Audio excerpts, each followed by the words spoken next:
Iran ने भाइयों वापस उल्लू बना दिया है। जी हां, स्ट्रेट ऑफ हॉर्मज को यहां पे जो खोला गया था उसको वापस बंद कर दिया गया है। रीजन क्या है कि ईरान पे अटैक वापस हुआ इजराइल का, जिसकी वजह से स्ट्रेट ऑफ हॉर्मज को बंद कर दिया गया है। निफ्टी वापस टॉप से सस्टेन नहीं हुआ। देखो, मैं आपको बार बार समझाने की कोशिश कर रहा हूं कि मार्केट आपको उल्लू बना रहा है। आप नहीं समझ पा रहे ये चीजें। ट्रम्प क्या कर रहे वो आप नहीं समझ पा रहे, ईरान क्या कर रहे वो आप नहीं समझ पा रहे। मार्केट में जहां पे बॉटम बन रहा है, यहां पे 22,000 के आसपास, वहां पे लोग बिकवाली कर रहे हैं और मार्केट वहां से रिबाउंड कर रहा है। आप लोग टोटली कंफ्यूज है। आई एम श्योर बहुत से लोग कंफ्यूजन में है कि भाई सर ये हो क्या रहा है, हो क्या रहा है। देखो, सिंपल बात है, मार्केट हमेशा चार्ट्स को फॉलो करता है। चार्ट्स में क्लियर कट था कि वो सपोर्ट लेगा 22,000 के आसपास। मैंने आपको पहले भी समझाने की कोशिश की थी। मार्केट ने वहां से बाउंस बैक किया, पॉजिटिव न्यूज आना स्टार्ट हो गई। ठीक है, पहले देखो 22,000 पे भी था ना मार्केट, तब ट्रम्प ने बहुत सारी गालियां बकी थी ईरान पे, तो भी मार्केट गिरा नहीं, मार्केट उल्टा ऊपर भागा। जैसे ही कि सीज फायर की न्यूज आ गई 2 वीक की, यहां पे फिर ऊपर से क्रूड ऑयल फॉल कर गया, निफ्टी भाग गया 24,000 तक। ठीक है, अब वापस न्यूज आ रही है कि स्ट्रेट ऑफ हॉर्मज को यहां पे बंद कर दिया गया। क्यों? क्योंकि यहां पे इजराइल ने वापस अटैक किया है ईरान पे। ठीक है, इसकी वजह से स्ट्रेट ऑफ हॉर्मज को बंद कर दिया गया। तो वापस मार्केट फ्रॉम द टॉप से गिरा, क्रूड ऑयल 2% वापस भागता हुआ दिखाई दिया। तो देखो ये क्या चल रहा है, आप समझो। सिंपल बात है, ये लोग मार्केट को मैनिपुलेट करते हैं। और क्यों करते हैं? क्योंकि मार्केट में दिग्गज जो प्लेयर्स होते हैं ना, आप बोल सकते हैं यहाँ पे बहुत बड़ी दिग्गज फर्म्स होती है, ब्लैक रॉक जैसी फर्म्स होती है, जिनका प्योरली जो अकाउंट हैंडलिंग करते हैं ना लोग भी, ठीक है, वो एक कंट्री का जीडीपी जितना होता है। जैसे कि इंडिया का जो जीडीपी है उससे भी ज्यादा वो लोग अपना पोर्टफोलियो हैंडल करते हैं। ठीक है, तो मार्केट को वो लोग मैनिपुलेट करते हैं यहां पे, और बहुत सारी कंट्रीज को यहां पे इन्फ्लुएंस करते हैं। ये आपको समझना चाहिए। ठीक है, अब देखो बहुत सारी चीजें समझाऊंगा मार्केट में क्या चल रहा है। वीडियो अंत तक देखना, वीडियो पसंद आए एटलीस्ट लाइक करना, बहुत मेहनत करते हैं। और कुछ भी डाउट हो या कुछ भी क्वेरी हो या सपोर्ट करने के लिए एटलीस्ट कुछ भी कमेंट कर देना। ठीक है, चलिए स्टार्ट करते हैं। ओके, देखो मैं शॉर्ट एंड सिंपल कर देता हूं। मार्केट ने 24,000 गया, ऊपर से एक न्यूज आ गई। हालांकि ये न्यूज कल ही आ चुकी थी, लेकिन मार्केट इंस्टेंटली रिएक्ट नहीं किया था। ये लाइव मार्केट में न्यूज आई थी, मैं बोलना चाहूंगा वापस, लेकिन मार्केट ने रिएक्ट नहीं किया था। और न्यूज क्या थी कि जैसे ही यहां पे ईरान ने सीज फायर का ऐलान किया, स्ट्रेट ऑफ हॉर्मज को खोल दिया, वापस इजराइल ने अटैक किया। अब देखो हो क्या रहा है, जो प्रॉब्लम है ना वो इजराइल और ईरान की है। ठीक है, अब इजराइल ने भड़काया था इजराइल ने भड़काया था ट्रम्प को उंगली की थी कि भाई आप ईरान पे ऐसा ऐसा कर दो। ट्रम्प ने कर दिया। ठीक है, अब ट्रम्प थक गया कि भाई यहां पे सभी चीजों के दाम बढ़ रहे हैं, क्रूड ऑयल के दाम बढ़ रहे हैं और इन्फ्लेशन यूएस में भी बढ़ रहा है। वो लोग की वहां की जनता बहुत त्राहिमाम हो चुकी है, कंटाल चुके हैं ट्रम्प से। तो वापस ट्रम्प ने सीज फायर कर दिया, बट इजराइल नहीं माना। इजराइल ने क्या किया? बैकफायर किया ईरान पे। ईरान वापस भड़क गया। ईरान ने बोला कि भाई हम लोग स्ट्रेट ऑफ हॉर्मज को नहीं खोलेंगे। ठीक है, उन्होंने वापस बंद कर दिया, जिसकी वजह से क्रूड ऑयल भागा और हमारा मार्केट फॉल करता हुआ दिखाई दिया। ये सिंपल स्टोरी है।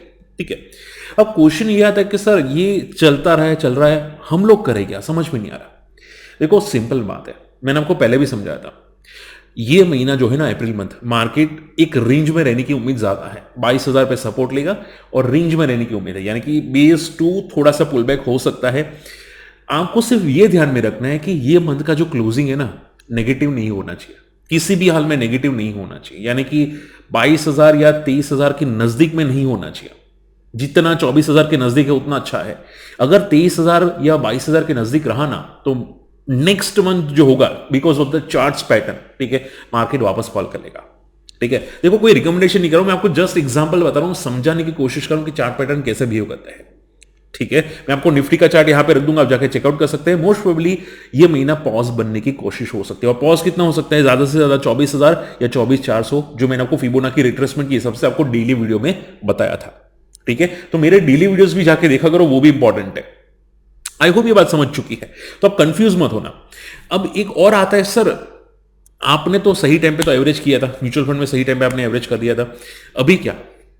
देखो मैंने एक इंस्टॉलमेंट, एज अ डिस्क्लेमर, मैं म्यूचुअल फंड डिस्ट्रीब्यूटर हूं, मैंने एक इंस्टॉलमेंट अभी भी पेंडिंग रखी है। अगर भगवान ना करे कुछ भी और तकलीफ आई, ठीक है, मैं ऐसा नहीं बोलूंगा 22,000 के नीचे जाएगा, बट अगर वर्स्ट केसेस के अंदर गया तो सीधा 18 आएगा, वहां पे मैं एवरेज करूंगा। अगर नहीं आया, मान लो यहां से 26 चला गया, मुझे कोई फर्क नहीं पड़ता। ठीक है, तो क्या होता है कि एक इमरजेंसी फंड होता है ना, वो मैंने यहां पे रखा हुआ है। ठीक है, तो बस उतना मेरा माइंडसेट है। अभी के लिए अगर बात करने जाए सर, तो फिर क्या मार्केट 24,400 के ऊपर नहीं जाएगा, या तो यहां से प्रॉफिट बुकिंग आ सकती है? देखो, मोस्ट प्रोबेबली मार्केट यहां से थोड़ा टाइम स्पेंड कर सकता है, यानी कि स्टॉक स्पेसिफिक में हो सकते हैं प्रॉफिट बुकिंग है, एंड दूसरे जो स्टॉक स्पेसिफिक होंगे यहां पे बड़े प्लेयर्स की एंट्री हो सकती है। ठीक है, यानी कि मान लो कि भाई मार्केट में 10,000 स्टॉक्स है, उसमें से मान लो कि 5,000 स्टॉक्स में शायद प्रॉफिट बुकिंग आ सकती है, बाकी 5,000 में थोड़ी मोमेंटम पॉजिटिव रह सकती है। ठीक है, अब ये पता कैसे रहेगा? तो देखो, मैं वापस बोलना चाहूंगा, कोई रिकमेंडेशन नहीं करूंगा, बट मैं हमेशा बोलता हूं कि बड़े प्लेयर्स को देखो वो कहां पे एंट्री कर रहे हैं। ठीक है, वो कहां पे एंट्री करते हैं।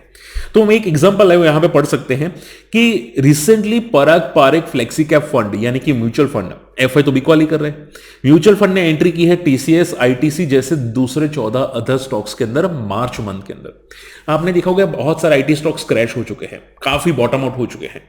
ठीक है, तो बड़े प्लेयर्स को तो पता है कि भाई ये कंपनी बंद होगी नहीं, ये कंपनी अपना कुछ ना कुछ ढूंढ लेगी एआई के अंदर। तो ये लोग ने क्या किया, यहां पे एंट्री करना स्टार्ट किया म्यूचुअल फंड में। ठीक है, तो आप नेट पे सर्च कर सकते हैं, चैट जीपीटी को पूछ सकते हैं, आपको बहुत सारे स्टॉक जितने भी एंट्री किए होंगे उनका नाम मिल जाएगा, बट टॉप कंटेंडर जो है उसमें टीसीएस आईटीसी का नाम है। आज टीसीएस के रिजल्ट अच्छे थे, मैं डेली वीडियो में कवर करूंगा, बट अभी के लिए आप ये समझ के चलो कि यहां पे टीसीएस आईटीसी के अंदर एंट्री होती हुई दिखाई दी है। हालांकि एक बात याद रखना, म्यूचुअल फंड अगर एंटर करते हैं ना तो वो एक दिन के लिए नहीं करते। ठीक है, मान लो कि भाई रिजल्ट जरा से खराब आ गए, स्टॉक पिट गया कोई भी रीजन से, तो वो लोग पैनिक नहीं करते। ठीक है, आप लोग करते। तो आपका टाइम फ्रेम क्या है वो समझना। आपका टाइम फ्रेम अगर 1 महीना है तो बहुत सोच समझ के स्टॉक सिलेक्शंस करना।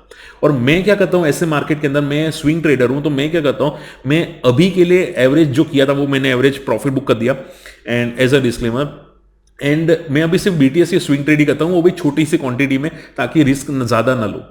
ठीक है, नेक्स्ट डे को मॉर्निंग में निकाल देता हूं, चाहे जितना भी डाउन हो या जितना भी अप हो, मैं वो निकाल देता हूं। तो ये मेरी स्ट्रेटजी है। मेरी स्ट्रेटजी बदलेगी तब स्विंग ट्रेड के अंदर जब मैं यहां पे 5-10 दिन होल्ड करूंगा, और वो कब होगा, जब ये पूरा मामला ठंडा हो जाएगा तब। अभी के लिए मैं स्विंग ट्रेड लंबा नहीं करूंगा, 1-2 दिन के ही स्विंग ट्रेड मेरे होते हैं। ठीक है, आई होप ये समझ में आ चुकी है। ओला की बात करते हैं। ओला आज यहां पे 20% की सर्किट मारी, 2-3 दिन के अंदर 22% से ज्यादा मोमेंटम करता हुआ दिखाई दिया। रीजन क्या था? देखो, रीजन ये है कि कंपनी अभी बहुत तगड़ी बैटरी को ग्रो करने की कोशिश करी है। इनकी सेल्स मार्च में बहुत स्ट्रांग बढ़ी है। इन्होंने इनबिल्ट बोलते हैं ना, मतलब बैटरी जो गाड़ी में आती है, ईवी गाड़ी में, वो यहाँ पे डेवलप की है, जो बहुत अच्छी चल रही है। ठीक है, तो इनका सेल्स बहुत कम हो चुका है। जो आप बोल सकते हैं रॉ ऑफ कॉस्ट मटेरियल जो होता है ना, वो कॉस्ट ऑफ रॉ मटेरियल का कम हो चुका है, जिसकी वजह से इनको बेनिफिट ज्यादा मिल रहा है। तो ये स्टॉक भाग रहा है। अब देखो, एक बात बताना चाहूंगा, ध्यान से सुनना।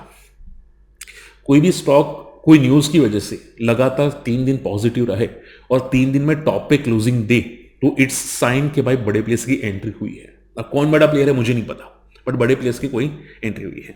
अब ये अगर एंट्री हुई है ना, तो स्टॉक फॉल तो करेगा, बट वो सपोर्ट लेने के लिए फॉल करेगा।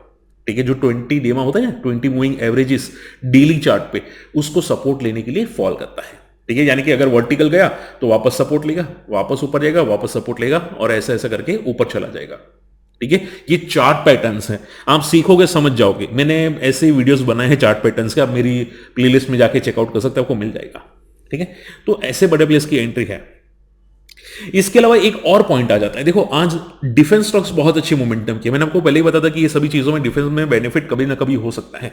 अपोलो माइक्रो, जैन, बीएमएल जैसी बहुत सारी कंपनी आज तेजी से भागी है, 14% भागी है। अब क्वेश्चन ये आता है कि सर क्या ये सस्टेन करेगी? ठीक है, ध्यान से सुनना। देखो, डिफेंस जनरली मोमेंटम करते हैं ना, तो इंस्टेंटली कूदना बेवकूफी है। समझो ध्यान से, बहुत इंपॉर्टेंट चीजें बता रहा हूं। अभी के लिए आप ये समझ के चलो, डिफेंस में मोमेंटम आ रही है ना, उसमें से 1 और 2 डिफेंस ही कंटिन्यू ट्रेंड करेंगे, बाकी सब फेक मोमेंटम कर रहे हैं। ठीक है, जिसमें अगर आप देखोगे तो I think MTAR tech life high पे ट्रेड करा है। आप देखना, बाकी के डिफेंस पागल है, वो फॉल करते हुए दिखाई दे, टेम्पररी पुल बैक करते हैं, लेकिन एमटार टेक लाइफ हाई पे ट्रेंड कंटिन्यूसली कर रहा है। ठीक है, इसका मीनिंग क्या है? बड़े प्लेयर्स हैं, वहां पे देखना chart pattern big bull pattern है। रही बात, देखो ये एक स्टॉक है, नाम नहीं है, आप यहां पे चार्ट पैटर्न को फोकस कर सकते हैं। इसमें अगर आप देखोगे, डेली चार्ट है, ये ऊपर गया था लेकिन क्लोजिंग नेगेटिव दी। बहुत सारे लोग पता है क्या करते हैं, अगर स्टॉक में एंट्री करते हैं ना, तो मॉर्निंग की मोमेंटम देख के एंट्री कर जाते हैं कि मान लो कि सर सभी डिफेंस भाग रहे हैं, मॉर्निंग में 6% ऊपर है, मैं एंट्री कर लूंगा, ऐसा सोचते हैं। ठीक है, उसके बाद देखोगे फ्रॉम द टॉप से विद इन 45 मिनट्स, यानी कि 9:15 से लेके 9:45 वहां पे टॉप बनता है और स्टॉक सीधा फॉल कर जाता है। आप देखोगे स्टॉक सीधा 5 मिनट के चार्ट के अंदर फॉल किया, वापस ऊपर आता है एंड देन वापस डे लो के आसपास से थोड़ा नीचे क्लोजिंग देता है। सो आपको कोई भी स्टॉक अगर रडार पे रखना है, कब रडार पे रखना चाहिए? आप बोले कि सर ये कोई सेक्टर ट्रेंडिंग हो रहा है, मान लो कि भाई आज रेलवे ट्रेंडिंग हुआ, मान लो डिफेंस ट्रेंडिंग हुआ, फर्टिलाइजर ट्रेंडिंग हुआ, तो 10:30 बजे की बाद अगर डी हाई ब्रेक करे तो रडार पे रखना चाहिए। मान लो मॉर्निंग में भाग रहा है, उसको फोकस मत करो, वो फेक मोमेंटम है, इंट्राडे फेक मोमेंटम होती है, बहुत सारे ट्रेडर्स करते हैं। 10:30 के बाद स्टॉक जो डी हाई मारता है ना, अगर कोई सेक्टर चल रहा है और सेक्टर के साथ साथ वो स्टॉक भी चल रहा है और स्टॉक ने 10:30 बजे के बाद डी हाई ब्रेक किया, तो वो स्टॉक थोड़ा कंटिन्यू ट्रेंड कर सकता है। बात समझ में आ रही है? तो ऐसे लॉजिक्स को पिक करो, बहुत सारी चीजें सीखने को मिलेगी मेरे साथ, मेरी वीडियो अगर फॉलो करते हैं। बाकी हमारे फ्री टेलीग्राम चैनल को ज्वाइन कर लेना, यहां पे आप जाके चेकआउट कर सकते हैं। एंड हमारी कम्युनिटी में आना चाहते हो, हमारे लिंक से डीमेट अकाउंट ओपन कर सकते हो और आपको म्यूचुअल फंड सपोर्ट भी मैं आपको प्रोवाइड कर दूंगा। ठीक है, तो मोरल ऑफ द स्टोरी क्या है कि ये अभी के लिए टेम्पररी मोमेंटम है, पैनिक की ज्यादा जरूरत नहीं है। बहुत सारे बोले सर गैप फिलअप करने का चांसेस कम है, जो गैप बनाया था नीचे से। आप सिर्फ इतना ध्यान में रखो कि क्रूड ऑयल जो है वो वापस 110 के ऊपर नहीं जाना चाहिए। अभी पहले 120 125 था, अभी 110 के ऊपर जाए तो थोड़ा प्रॉब्लम वापस स्टार्ट हो सकता है। ठीक है, आई बात समझ में? तो आई होप ये डिटेल समझ हो चुका है। फिर कोई क्वेरी आती है कमेंट करना, वीडियो एटलीस्ट पसंद आए शेयर लाइक कर देना, और चलिए बाय बाय।